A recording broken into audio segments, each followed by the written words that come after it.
Good evening, ladies and gentlemen. Good evening, and welcome to the African Governance Institute for Development webinar. And we're having the second for the month of July. Welcome. I see quite a number are starting to join. Justice Adetunji, you're welcome. Clinton, welcome. Golwa, welcome. Adelayo, Wasu, all thank you for joining.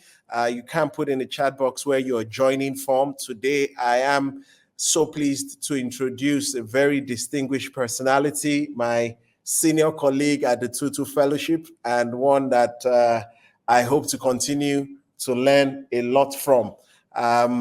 Today, we're having all the way from Tanzania, Mr. Aidan Eyakuze, and he will certainly be helping us see many things that maybe otherwise you haven't seen. I know we have a lot of people from Nigeria, so it is very, very heartwarming to welcome our brother from East Africa, and we certainly look forward to a very interesting conversation. So thank you all for joining. Once again, the African Governance Institute for Development. This is part of our bi-monthly webinars, which we bring on practitioners, experienced practitioners in the field to talk about leadership, governance, and national development in general. And without further ado, I'm going to really jump into the conversation because I'm so excited. I really, really can't wait. And I will just start by saying to Aidan, thank you once again for joining. And if you don't mind, just tell us a bit about yourself and about the work you do. I think that would be a good place to start. Thank you so much, Seyi, and good evening, everybody who's joining in. I'm sure many of you are Nigerians. Let me start with a confession. I am a big fan of Nigeria. I have been to Nigeria more times than I can count. I have been to Ibadan, I've been to Lagos, Enugu, Abuja, Kano, Jos. I have a sense of Nigeria, which is fantastic. And I've always had such a great time. So when you invited me, I said, of course, I'm going to have to do this. It's a reconnection with one of my favorite countries on the continent and in the world, because the people there, you are all such fantastic people. Great energy, great enthusiasm, great optimism. I know you're also facing great challenges, but I think we can talk about that in the conversation. So what do? I'm a Tanzanian, and I work in the field of governance. Over the past 10 years, I've been leading an organization called Twaweza, Twaweza. I'll put it in the chat if you want to go and be snooping around our website as we talk. So Twaweza really focuses on activating citizens so that they're much more engaged in shaping the lives and the policies around them. And we do so in a number of ways. It's evolved over the years that I've been leading Twaweza for the past 9 years and a few months. It's evolved a little bit, but we end up with three major sets of activities or themes or missions that we do in Twaweza. One is to demonstrate citizen agency at the very local level. So in a village, in a district, in Nigeria, we call the local government area. Right. Yes. And so we go in there with young people. We have this community select a young man and a young woman. We take them through training of between a week and 10 days on essentially the skills to mobilize communities, to facilitate deep dialogue about the challenges that they're facing, to help surface proposals and propositions for sorting those problems out, to then present these to the authorities, whether the village government, district government, etc., and then to come up with a joint solution to solving their problems. And they've tended to be really around service delivery challenges, water, schools, bridges over rivers to make roads passable year round, including publishing budgets of the local area, of expenditure and revenue, these sorts of things that make government a lot more transparent, a lot more inclusive, and a lot more accountable to them. So we look at very practical ways of achieving this so that you can connect governance, you can connect so the taxes they pay, the civic space with their own life experience, right? Yeah. So that's one area. The other one is about amplifying their voices.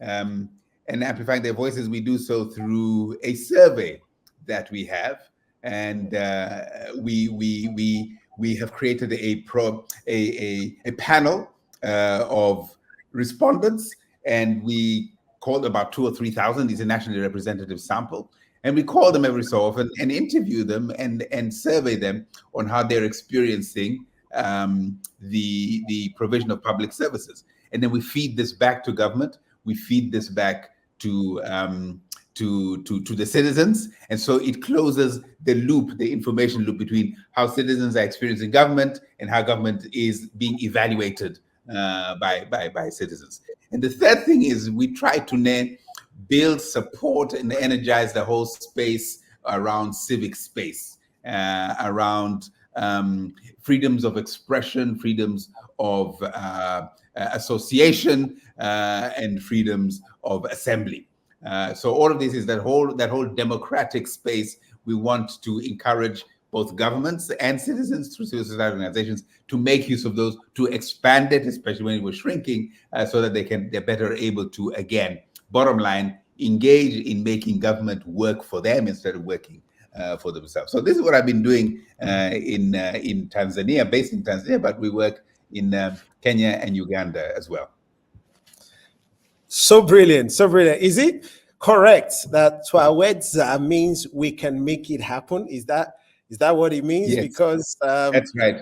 It means, for people to remember, it means what? It means yes, we can. People remember the yes, we can. Fantastic. Yeah. So one of the names I used when I was in politics was Ejekashi, which means let us do this. It's almost the yes, we can, let us do this. So I found that quite interesting when I read that, like, let's make it happen to, we can make it happen. Yes, we can. So fantastic. There's quite a lot you said, and I want to try and unpack it. But truly inspiring work. Truly inspiring work, because at the community level, at the grassroots level, I found that a lot of people are very, if you like, politically active, but have very little sense of governance. And it's almost like they're used during elections, and then after elections they go back into complaint mode, and just we're helpless. There's not much we can do. So listening to citizen agency at the local level is such a great point. And this is part of the work we're also trying to do, teaching governance values at the grassroots, transparency, accountability. And so I see a lot of things we can learn from you there. Then obviously amplifying voices and energizing the civic space. I think the immediate question that comes to mind is this well received by government? Because even though it's clear to see this is what good governance is founded upon, where the aspirations of the citizens and the promises of the political leaders should come together and bring forward a good society. Does government always receive this very well, in your opinion or in your experience? No, but I have to, not always, sometimes. And it really actually hinges on how we as civil society or activists like yourself and myself pitch it to government. You got to pitch it to government in a way. So one way to pitch it is, you guys are not doing your job, we're going to come and show you how to do it. They don't like that. No. We don't find that explicit. But the other way to pitch it is, hey, we understand you've got greater number of pain points. You call these meetings, people don't show up, they just not participating. Why don't we help you to do that? Give us access to your locations, your geographies. We shall be very transparent. We're not campaigning, we're non-partisan. In fact, Twaweza, we're also sector agnostic. We're not coming to do health or water or education. No, we're here to activate your citizens so that they can be much more engaged in what you're trying to do for them now. So we said we're going to come in and help you out on these things. We're going to give you some information that would be useful. But even there, Seyi, I have to admit, sometimes they do not want certain information. You Too know, much information, too much knowledge you're too passing. much knowledge, too much information. It is inconvenient, even if it's true. Mm, So, mm, so they can really push against that. Maybe mm, we can come and talk about that a little bit later in my experience in Tanzania. But to your point, the receptivity of government does hinge, not always, but it does hinge on how we ourselves enter into that conversation and that relationship. mm. One of the mistakes, and I'll be a bit critical of the civil society sector, is Okay. that sometimes we can be really sitting on our high horses. We can Hmm. say we know everything. We can just sit on the moral high ground that you guys are doing wrong things. This is the right way to do it. You shouldn't be doing X, ABC. You should be doing X, Y, Z. And so we distance ourselves. We are not Yes. empathetic. We are judgmental. Mm, And for me, that's a strategic mm, mistake. So we mm, have to rethink without diluting our mission, our approach, without diluting it or compromising, but we still have to think and adapt it to mm. the public sector realities that we are wanting to engage. Because look on the inside, most government employees, and I know you've seen this in your work, Shay, Mhm. are overworked and severely under-remunerated, and even worse, completely unappreciated. They are Yes. insulted at every turn, Mm. they are belittled and at every turn. And so we don't want to go in and compound that. You know, Yes. we need to come in and try and alleviate some of Mm, that mm, by walking alongside, working alongside to help deliver on their mission and ours where there's mutual mm, where there's mutual agreement on mm, that.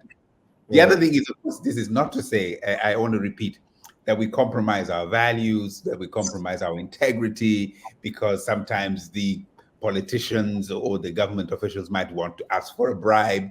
They might want to use your resources to play politics with it. You know, why don't you Mhm. go and invest in that particular area because that's a great vote bank for me. Mhm. So that's the kind of thing we really want to avoid Mm.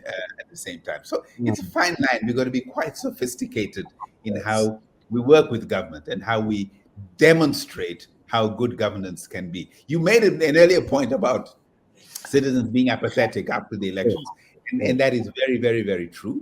Mm. So that's the other thing, right? And Mm. so that's the other thing that we try to do with citizens, is to remind them and then demonstrate how they can continue with their civic responsibility as citizens uh, Yes. beyond the ballot box. So the Mm. citizen action does not end with a vote. Sure. It actually begins with that. The vote Mm. buys you the right and the responsibility to question, to demand, to engage, to propose, all of these things. He said, if somebody asks, why are you making this? Because he said, I voted and I voted Mm. for you, you know. Mm. Mm. Yes. So, so, Yes. so we really want them to be engaged. It is a civic Mm. responsibility. So that's what Mm. we're trying to build as well. That's brilliant, and I love the distinction you made, Aidan, because I have, by reason of the webinars I've been doing, spoken to quite a number of people in civil society. I have background in government, and now it feels like I'm on the other side, and so I Mm. understand how strategic you have to be when dealing with government, and not, like you said, sit on your high horse and say you're wrong, you should never do that, that was very bad of you, you're badly behaved, and Yeah. nobody wants to take correction in that manner. So I No. think that's real insight you pointed out there. Mm. I think the next question for me, and I have quite a lot, and I also want to make sure I give the audience the opportunity to ask questions. Is Yeah. what inspired you to dedicate your career to this? Mm.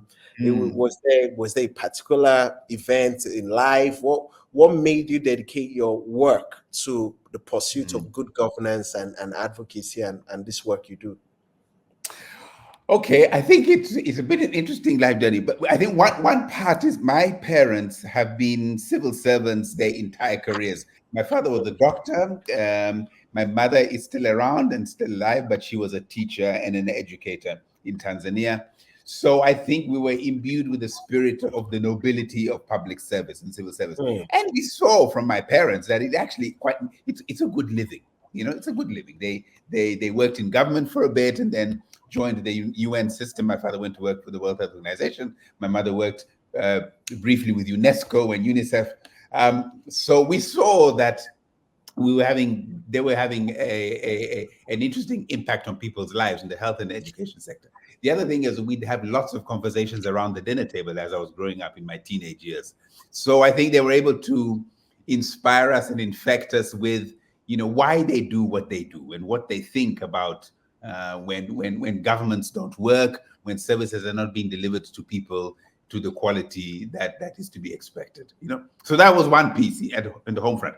Then I studied in Swaziland, my high school years, when I was, my formative years was in a school, a multiracial school in Swaziland. It's now called Eswatini. But it was a time, it was right next to apartheid South Africa. So I was there in 1981 to 87. So you can see I'm a spring chicken, very young. And but at that time, we were going to school with young men and women who were South Africans and who were living under a very discriminatory system.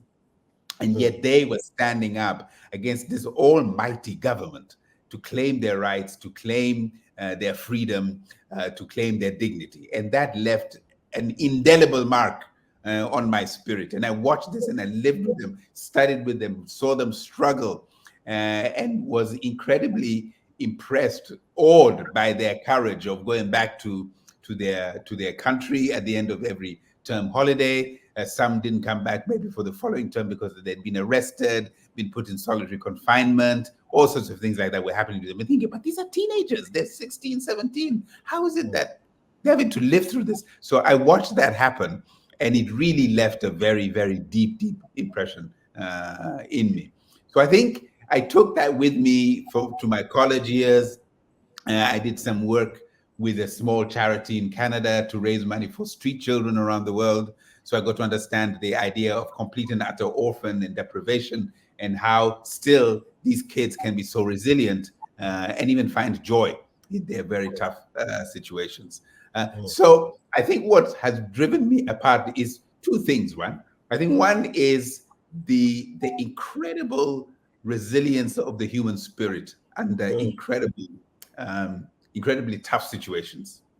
And the second thing is really about dignity. I just boiled it down to one word. This issue about human dignity being paramount in our relationships, and certainly in how people ought to be treated by the governments they put in place to serve them.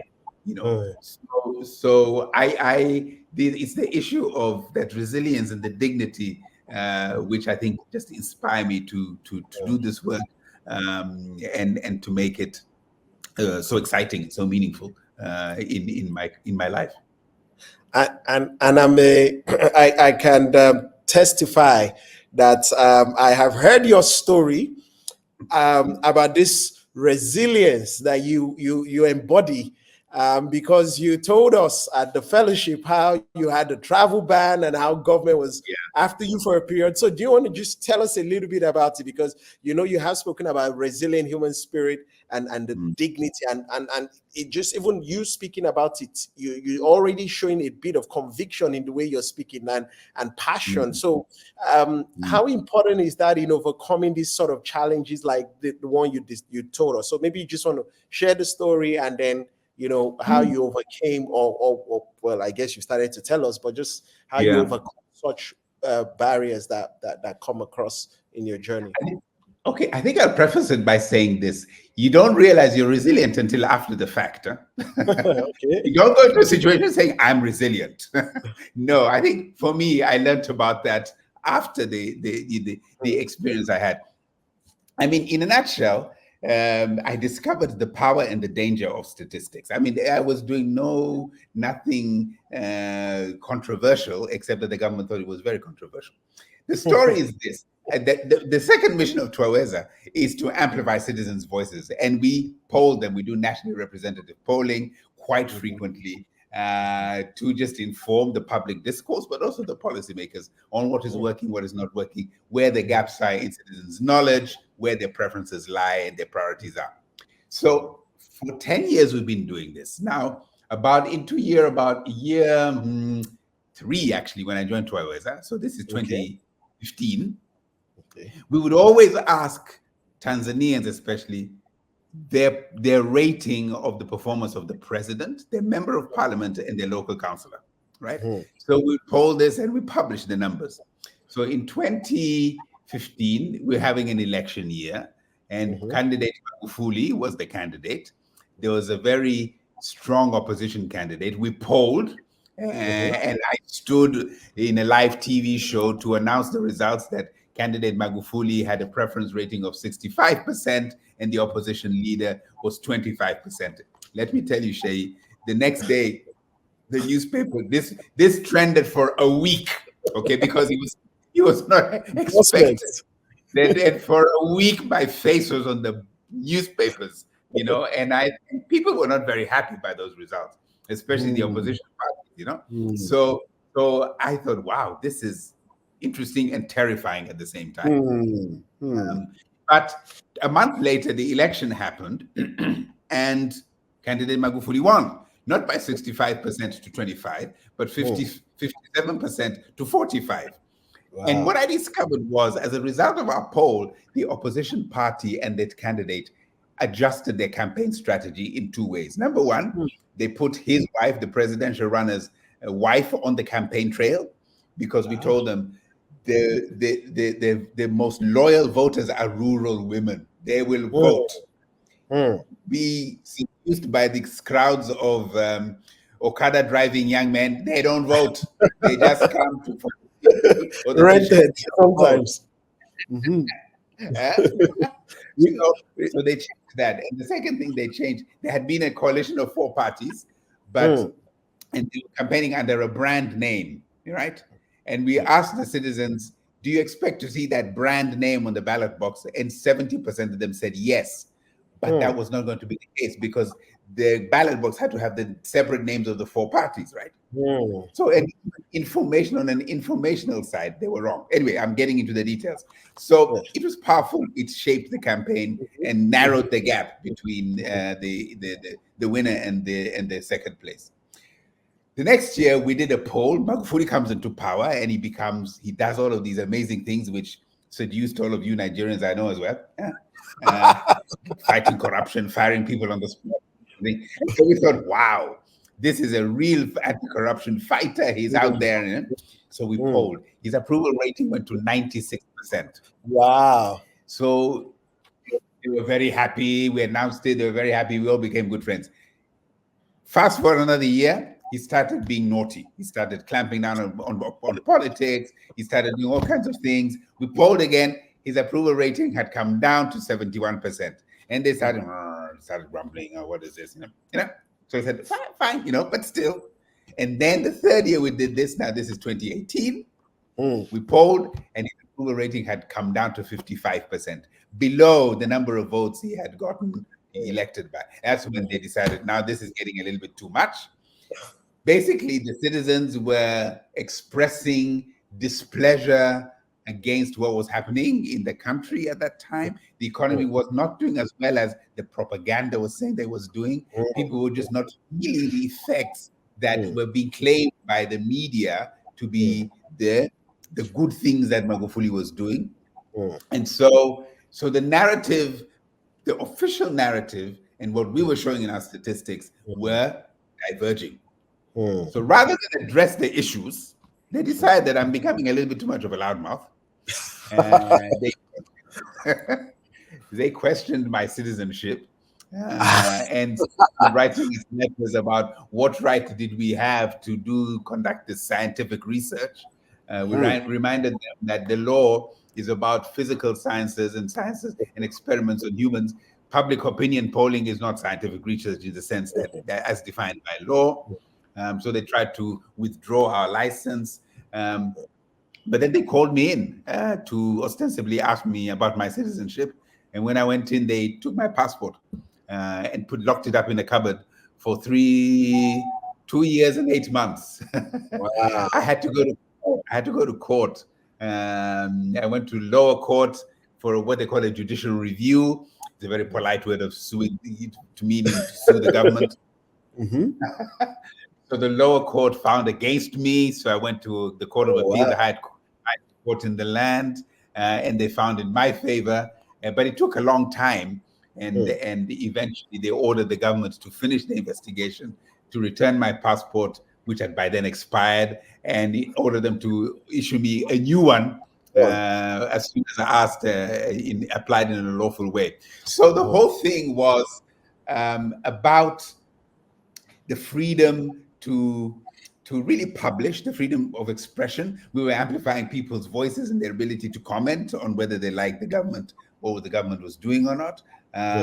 It was all about, and so in expressing, in that self-expression, they found that the reaction was intimidation. I was not the only one whose passport was withdrawn, but I think I was the only one to court. Yes. Everybody else, there were bishops, there were judges, there were other people who also had their passports withheld. But I'm the only one that I know of who actually went to court to reclaim and my freedoms and my rights to move around and outside the country. Yeah. Fantastic. But I have to say, I sound like brave. It was terrifying, Seyi. I can imagine. I can just imagine. 2 years, 8 months is a long time. Yes, it's a long time. It's a long time. You are in the country. You can't run away. You have no idea who they have tailing you or listening to your phone calls or you. Yeah, it was terrifying. And that's courage. And I think whenever we think about nation building and trying to bring change, I'm not sure we still have people ready to make this sort of sacrifices. It's, I don't know. I listened to that story back then, and even listening to it now, that's courageous. That's it's interesting because when the ratings were very good, you were their best friend, and then immediately it turned south. It became a bit of a loudmouth. So it just tells you, how quickly things change in this field. Exactly. Aidan, I want to ask, in your opinion, then, what are the most effective tools that citizens should employ to hold their government accountable? Because one of the things I always tell people, don't do it alone, do it as a group. Let's make sure you're not walking alone.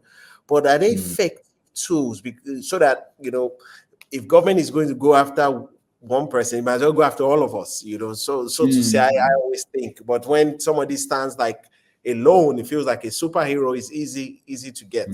But in your opinion and in your experience, what are the most effective tools you have seen or used that citizens can use to hold governments accountable?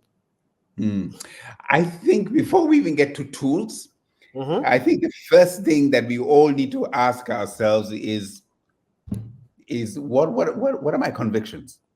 What are the red lines which I will not cross and I will not allow others to push me over? Right. Without that completely deep, and it doesn't have to be what's the word here? Static, right? I mean, it can be dynamic, but you have you have to have your conviction. Say, this is so important for me. I will not allow anything else to sway me from this particular thing. And there's a huge range. Mine is about freedom and human dignity. So once you have those convictions, then you think, how do I exercise what the implications of what I believe, right? And you start with yourself. How am I going to live in a way with other people? If my conviction is about human dignity, how am I going to live in a way that also dignifies the other people that I'm engaging with? So you live your convictions. When you have that, when you have the solidity of your convictions, therein comes the courage to then do some pretty difficult things. So I think the first tool is to be very much inquisitive. Look for information, question, query, interrogate, so that you are informed about whatever issues you care about, whether it is teen pregnancy, whether it is access to information, whether it's freedom of the internet, whether it's religious freedom, whatever it is, be well informed about the issues, the challenges, the solutions around that particular issue. So that's really important. Be informed, be constantly informing yourself, read, update, talk, learn, expand. I think the other thing then is, as you're learning, and maybe after you've learned, is you then express yourself. And one way, of course, of doing this is to write. Write opinion pieces, write to the editor, write, on social, we now have social media, whatever it is, put yourself out there as I'm going to say a thought leader, but somebody who thinks about these things and has an opinion. Okay. And if you have the courage and your conviction, you'd be able to say, so and so said this.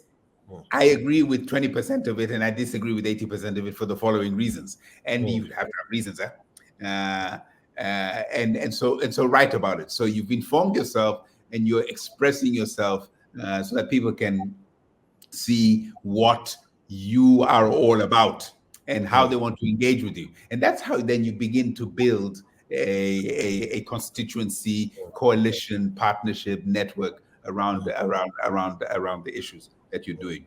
I think the other thing is,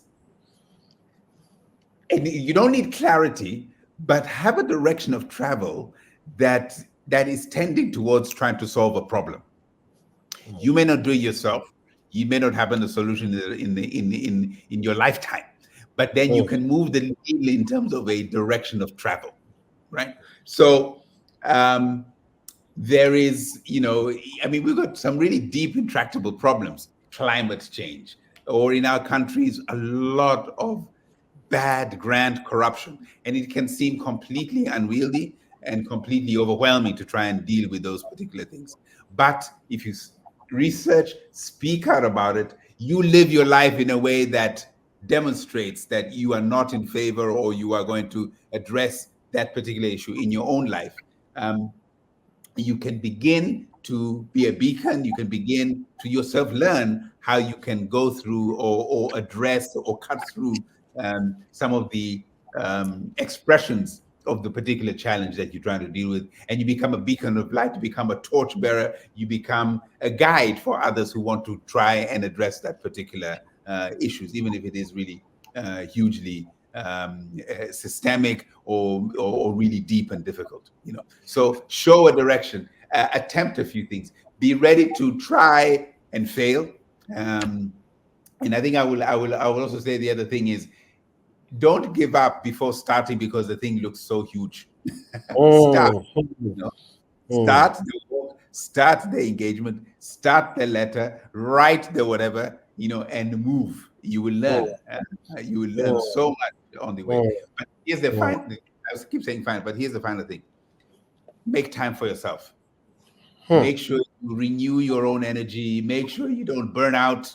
Make sure you find hobbies or activities that recharge you and re-energize you. They may have nothing to do with your mission, but everybody needs a way to recharge their batteries so that they can fight another day in some of this work. Wow, that's a brilliant submission there, and I quite appreciate your thoughts in terms of, before we even go to tools, you must have the foundational conviction. If not, you will get halfway into battle and turn back, and what's the point? And Exactly. why did I even bother? So and these convictions, or let great me tell you what is worse. Let me tell you what is worse. People who claim they know, they're convinced about a particular, let's call it a political ideology, and they fight, and things get really tough. And then their opposition comes and says, young man, here's a bit of money. Just come and join us. You're energetic, you're intelligent, but why are you going down that road? It's a waste of time. You're never going to fulfill it. Just come and join us. And you see it happen a lot. It happens a lot, especially with young people. They are bought, co-opted, turned, whatever, because their conviction in whatever they believed in was not deep enough. So it was Enough. easy to Wow. uproot.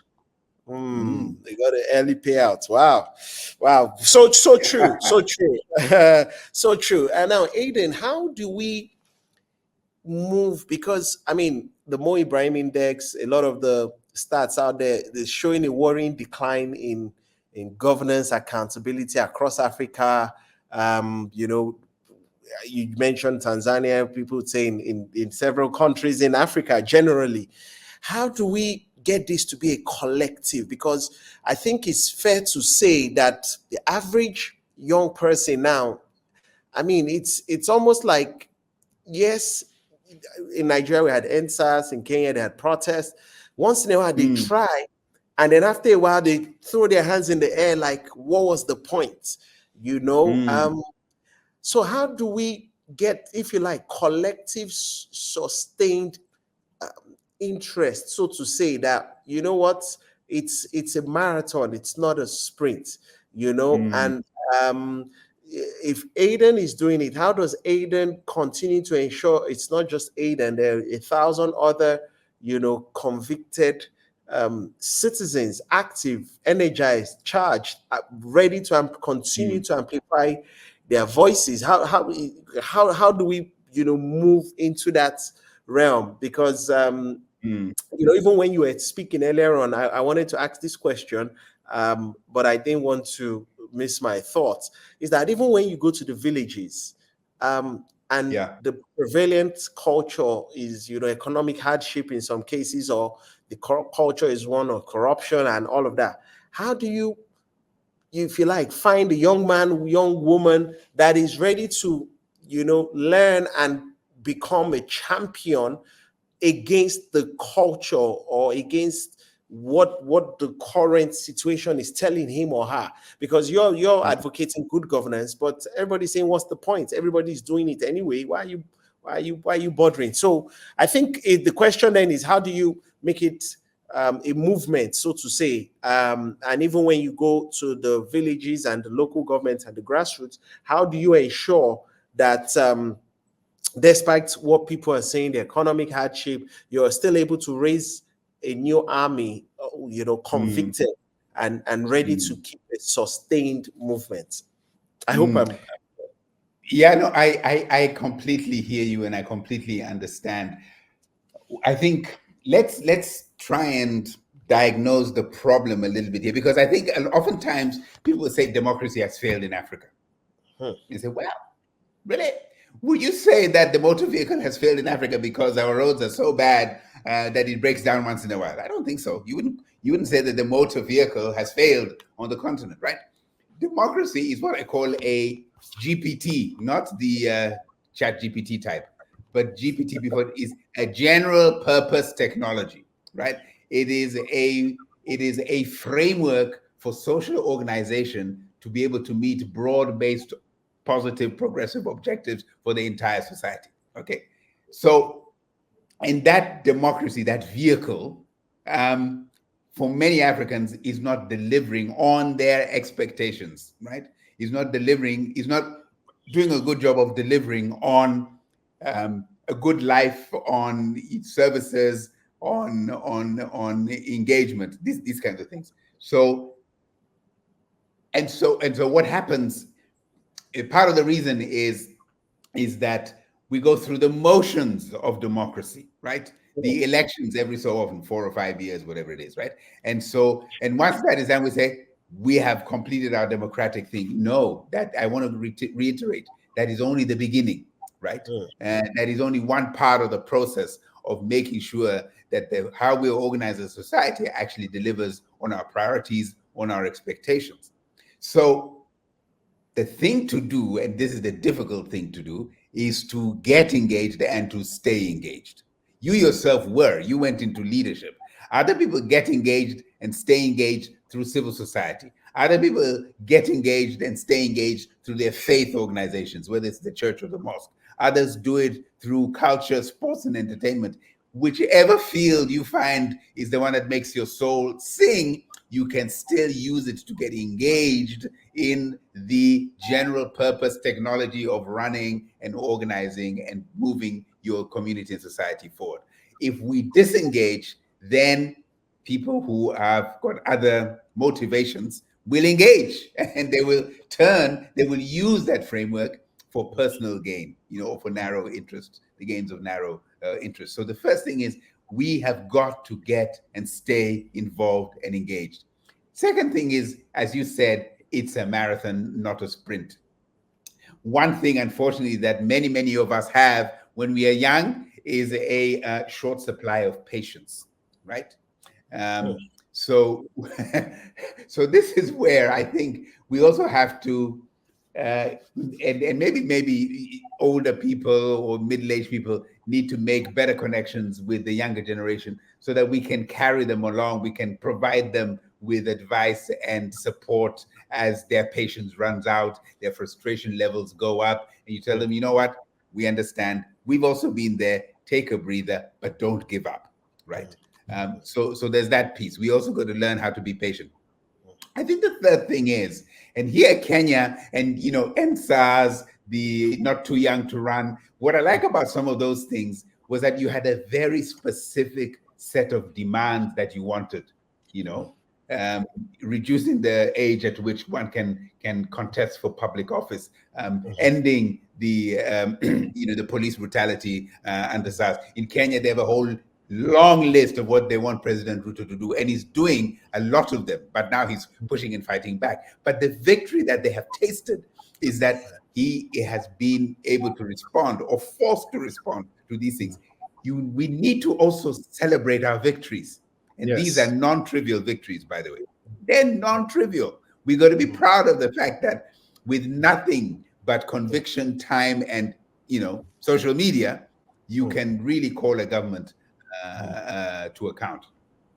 The other thing is, let's learn then from each other. I am sure Kenya learned from the NSAS, and other people are learning from how Kenya organized. They call themselves leaderless, tribeless, and fearless, because they realize that if individuals popped up above the parapet to say, we are behind this, we are leading this, the state will find a way to neutralize them. And they can go very, very brutally. So, but I think the bottom line is there is no way that you can make change or begin to move things if we don't get involved ourselves, and there are many ways of getting involved. You don't have to be at the front line of the picket lines. You can be the strategic communicator. You can be mobilizing the medical services if there's something that needs to happen for the. You can be mobilizing young lawyers to really reinterpret and modernize our laws, and say this is what it means, or to defend those who've been arrested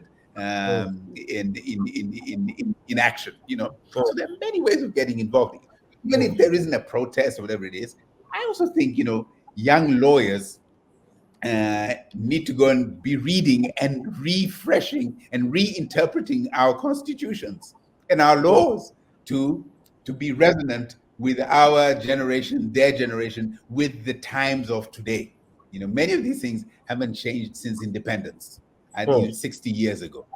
How do you modernize this? What does this mean in this day and age? You see, for example, many governments are doing all kinds of criminalization of online activity. They're calling it fake news or defamation or right? But that's an attack on a very important medium of 21st century communication, but they want to control the content and criminalize things that they find will threaten their own holds on power. I'm sure we can organize as lawyers. And there are a number of civil society organizations which look at internet freedom. One of them is Paradigm Initiative of our friend Benga in Nigeria. Another one is a Ugandan-based, I can't repeat, it's CIPESA. There's, I think, another one in South Africa. So these can join together, and I think they are. But we can amplify their efforts to make this particular online space free and open across the continent for people to be able to organize in that way. So there are many ways to get involved. I think the thing is to look, first of all, to want to be involved, back to the courage and convictions, right? To want to be involved, and then to find out what are the best ways I can be involved that contributes to moving us forward in the direction that we want to go. Brilliant.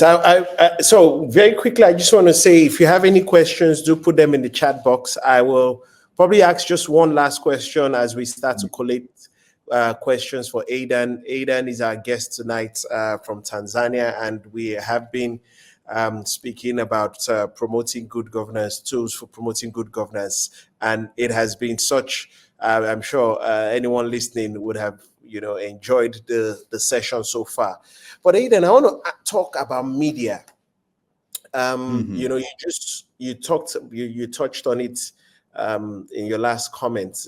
Government trying to regulate media, and even when there were when there was no social media, government also tries to control or buy out the big media houses.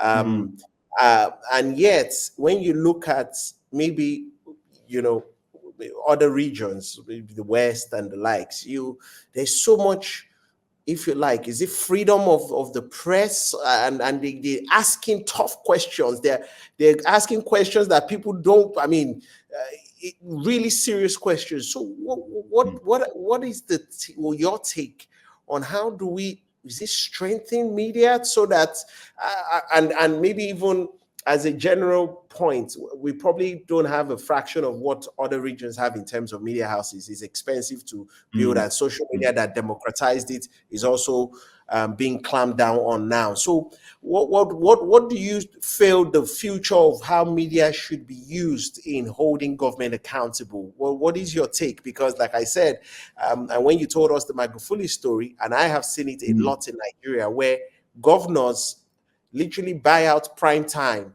and showcase some projects to say they are doing very well, but really they're doing nothing, and it's just a charade. It's pure propaganda. There's nothing behind it. But then everybody says, especially those in diaspora, oh, they're excellent. Oh, that's the best governor. Oh, he's done so much.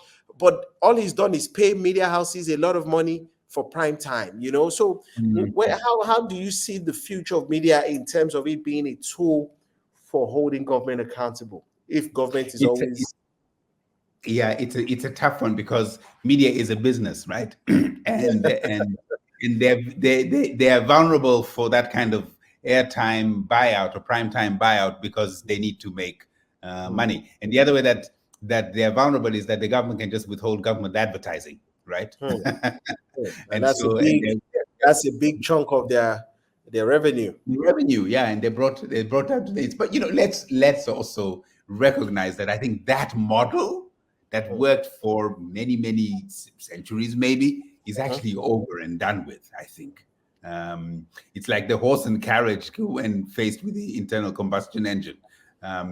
The horse and carriage is the traditional television, radio, big media conglomerate. The internal combustion engine is social media, where it is completely democratized. Of course, it's also chaotic. It's the Wild West on social media, right? But for example, we are working with a digital-only media house that is run and owned by journalists here in Tanzania.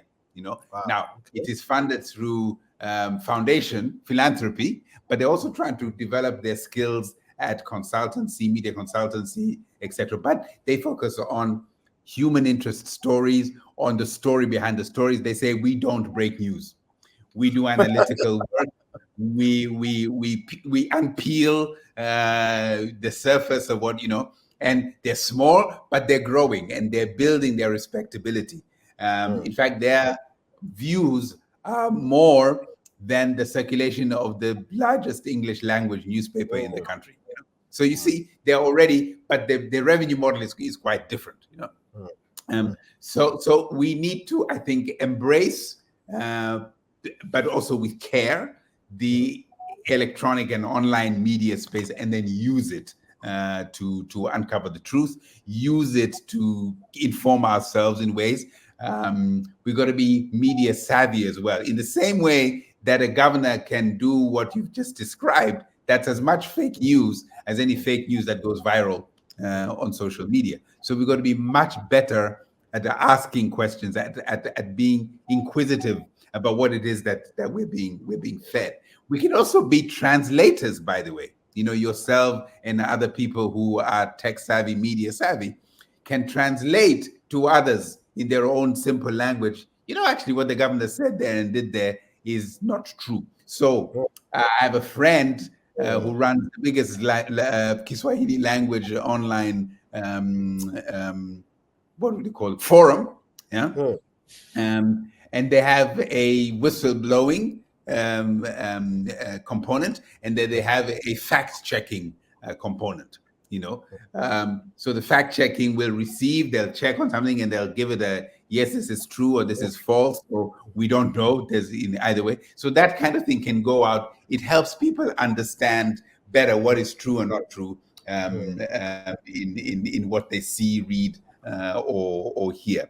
So media is very fragmented. I think we should no longer expect that a big loud speaker is going to be telling us the truth. Yeah, no, we're going to have to be able to piece together the truth from various sources and to be able to craft a narrative, a progressive narrative from that. But the one thing to not do is give up on it. I think, again, we have got to stay engaged. We've got to stay in the game in whichever way we can. Right. I'm going to start taking questions now, Aidan. Sure.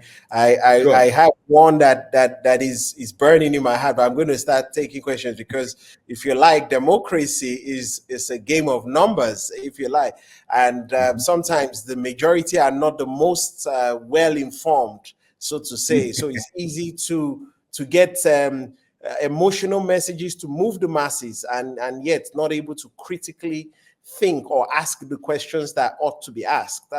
Anyway, but that we'll continue that later. Let's start to take the questions. What I'll just let you take it, Aidan, and please feel free to So answer. this is John Afolabi. Okay, what are the key features of a robust and independent press, and how can it hold government accountable? Fantastic question, John. I am going to show you a book here. See this book? It says On Tyranny, which was one of my best companions. It's a tiny little book, less than maybe 125 pages. In this book, the first chapter, John, in this book says, do not obey in advance if you want to fight tyranny. And the way tyranny, populists, authoritarians win in the great game of propaganda is that they create an environment in which we already sort of obey in advance of them even asking us to do something. He says, let me quote this, he says, most of the power of authoritarianism is freely given by us. In times like these, individuals think ahead about what a more repressive government will want and then offer themselves without being asked.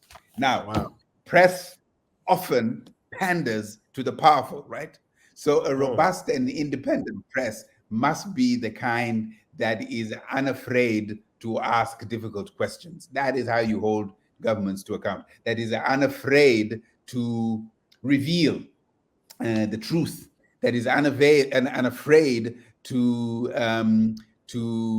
demand answers, you know, from people who are placed in public office, whether they're in public office, but you know, some places that some people are business people, some of our religious leaders have got shady backgrounds, you know, but a free and robust and independent press is one that is fearless, you know, and that is itself full of integrity in only going after the truth and wanting to share and broadcast what is really true, and the implications, of course, of government action on the broader public. But fearlessness has got to be the most important key feature of a robust and independent press. All right, so we'll take the next question.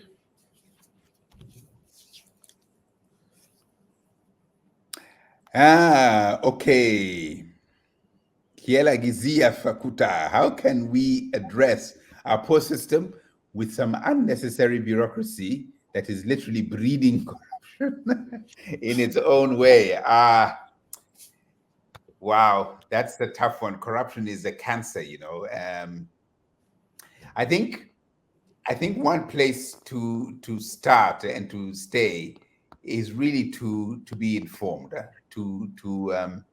Um, so, for example, in Tanzania we have the Controller and Auditor General's office. They audit government.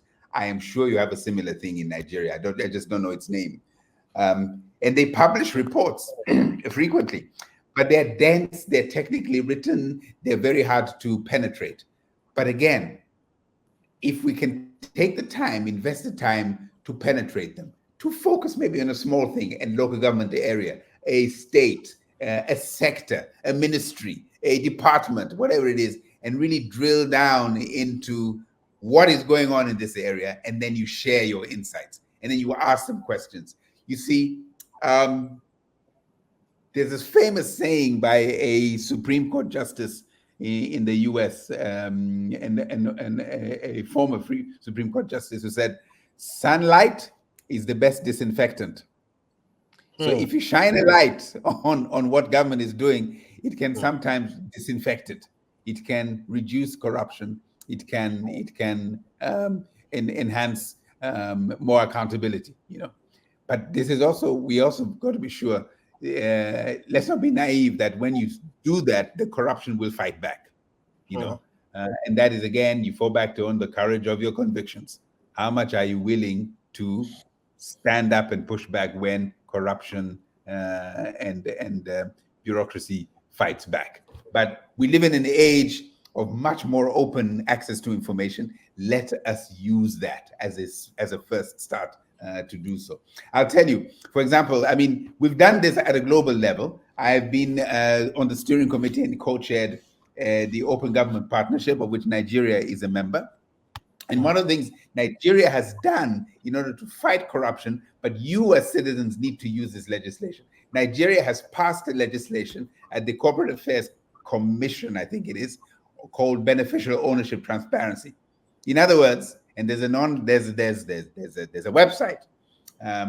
In other words, every company that is registered in Nigeria has to list who owns it, the individual human being, not some shady company somewhere else, but the individual human beings who benefits from that company. So look for the CAC, look for Beneficial Ownership Transparency, and play around with that website. If you get stuck, call me. I know the Director General of the CAC. He might be able to help you. You know, but the point I'm making is dig, use information to be able to uncover and interrogate the corruption and the dense bureaucracy that promotes and protects it. All right, thank you very much. So Aidan, you have links in our CAC as well over here. That's a very wide network. All right, go to the next question.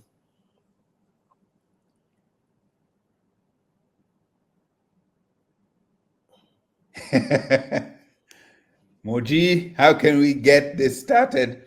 Yeah, all the questions disappeared again. And get it to take this message to the majority. I'll get this started on our little corners, taking this message to the majority. My friend. This is what you call evangelizing. And you Nigerians are very good at evangelizing, by the way. Yeah. You start by one person at a time. Again, the temptation nowadays, because we have massive social media power on our fingertips, is to think that you will craft that perfect post. It goes out there, it goes viral, and you have a movement behind you. I think that happens 1 in a million times. We got to do it one person at a time. Start with your colleagues, start with your family members, talk to them. You can practice, practice your pitch, with people who are familiar to you and who will help you or who will advise you that, this is not making sense to me, this is not for me. And so you refine your message that way. But the other thing, like I said, write newspapers, write in your blogs, write to editors, so that more people will say, hey, who is this person who has holding these opinions? Oh, or they're helping me understand an issue, or they're motivating me to dig deeper into this particular thing. Oh, they're giving me some information I didn't understand, I didn't know before, and its implications in my life. So do all of this writing, but the thing is, put yourself out there physically in writing, and more people will then be attracted to what you want to do. But don't forget, there will also be people who will not be pleased with what you're trying to do, and they will try to disrupt and intimidate you. In other words, then in that case, then build a coalition of friends, build a coalition of supporters to be able to handle the negative together.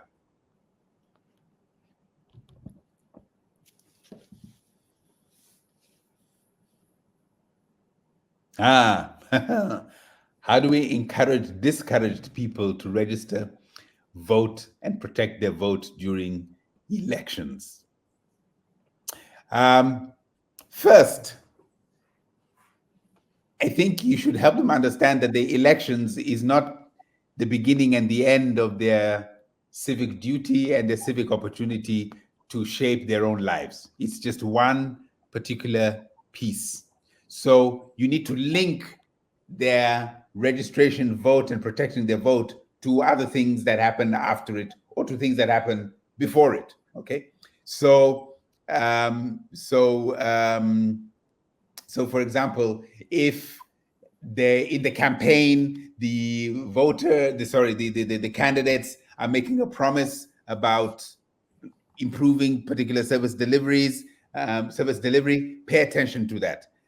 Encourage people, say, you remember that candidate? They said they were going to bring water to our village. They said they're going to bring a dispensary or a hospital or a clinic to our town.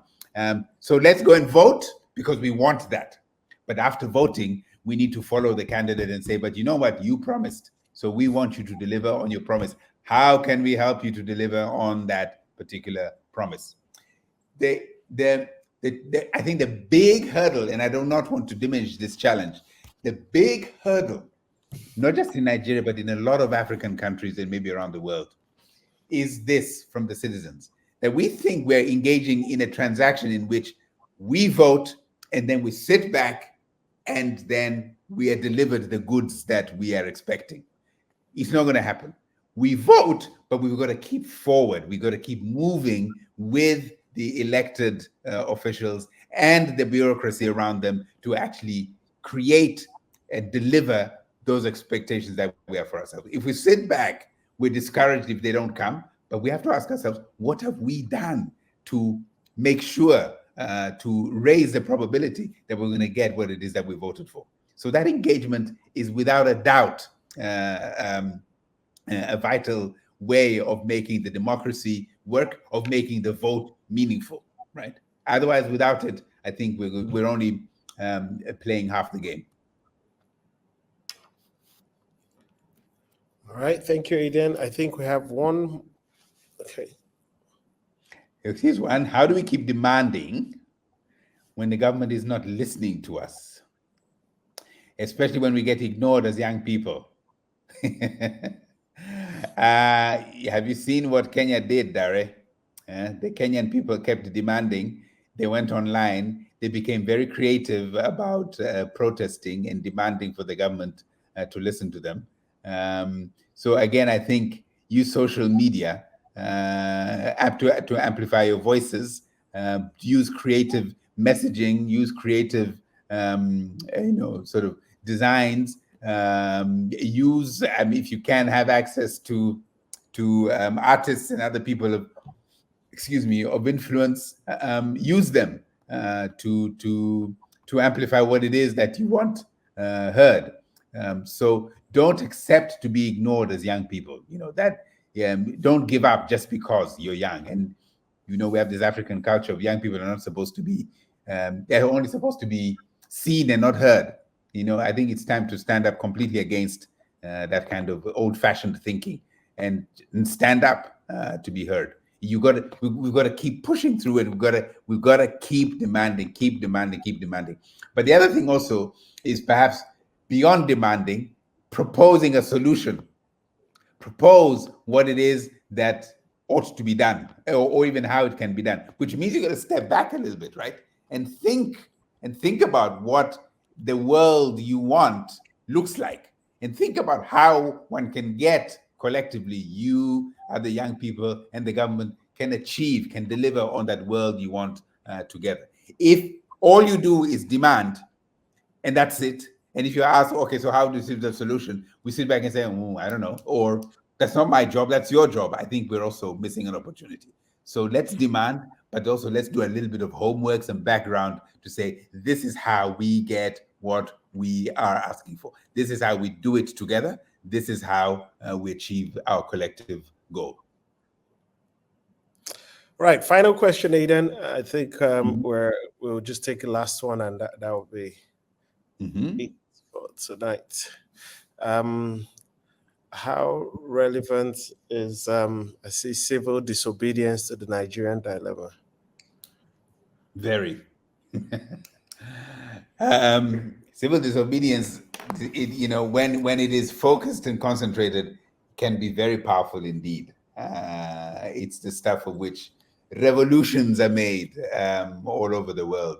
But many times it also doesn't necessarily achieve the government, what do we call it? The government unseating, which is sometimes what civil disobedience tries to do. It may not, in fact, most times it doesn't achieve that, but that doesn't mean that it is ineffective, because it can raise the issues, it can focus the government's mind on addressing that particular issue. But I think it's one amongst a number of other strategies that one puts together.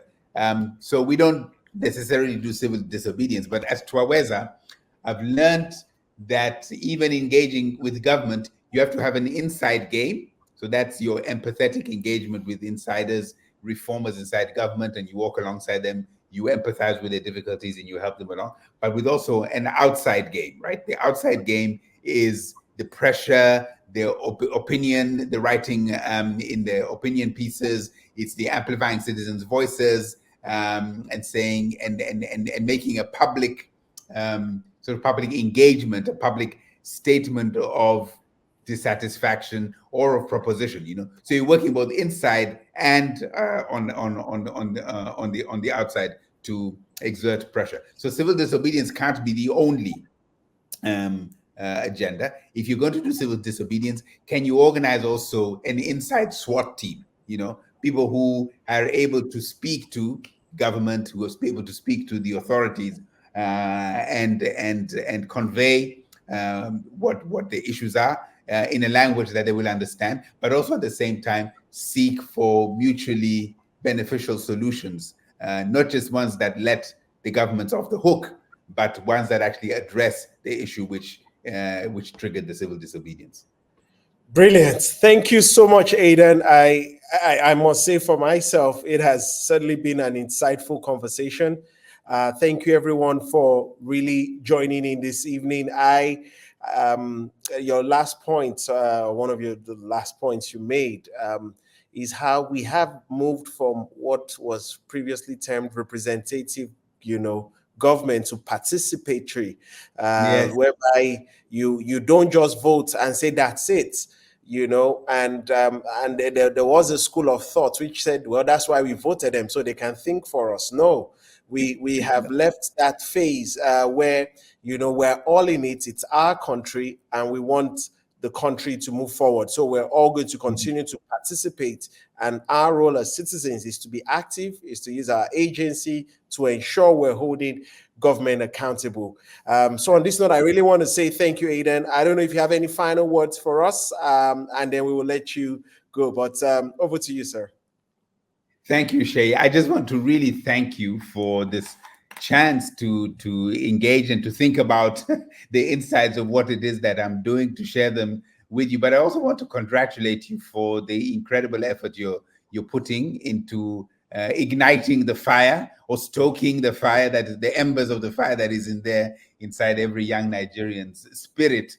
And that continues. That is very, very, very important work. So let's keep talking to each other, supporting each other, I'm, willing to come on again, share what it is that we're finding out. So congratulations and keep up the absolutely fantastic work, Seyi. Thank you very much. Thank you so much, Aidan. And on this note, we've come to the end of our webinar tonight. There is a survey that I want to ask us to all fill out just to help us to continue to serve you better.